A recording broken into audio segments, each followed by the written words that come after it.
بین همه انسان‌های قرن حاضر ترس مشترکی از دلقک‌ها و عنکبوت‌ها یا حتی پرواز کردن وجود داره که شاید در میون این موارد عجیب‌ترین اون ترس‌ها ترس از عروسک‌ها باشه.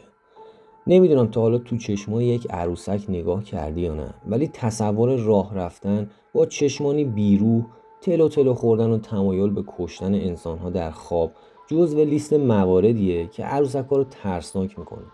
حالا به جای یک عروسک به گروهی از عروسک‌ها فکر کنید که در یک مکان متروکه از درخت آویزون شدن.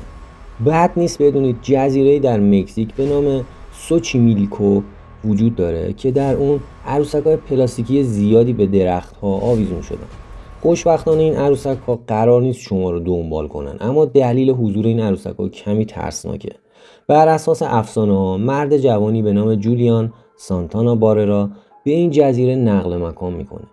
اون بعد از مدتی بدن دختری رو در یک کانال نزدیک محل زندگی خودش پیدا میکنه که در کنار اون عروسکی شناور روی آب وجود داشته. جولیان عروسک رو به یاد اون دختر از نزدیکترین درخت آویزون میکنه. جولیان میگه بعد از آویزون کردن عروسک از درخت صدای قدم ها، زمزمه ها و گاهی فریادهای دختری رو میشنیده. او با آویزون کردن عروسک های بیشتر تلاش میکنه که اون دختر رو آروم کنه، اما موفق نمیشه. میگن صداهای اون دختر تا زمانی که جولیان در جنگل جون خودش رو از دست داده ادامه داشته.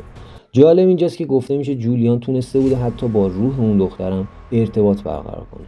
در حال حاضر این جزیره یک جاذبه گردشگری ترسناک محسوب میشه و گردشگران ادعا میکنن که چشمان عروسک‌های آویزان هر جا میرن دنبالشونه. جزیره عروسک‌ها یکی از ترسناکترین جاهای جهان در کشور مکزیکه.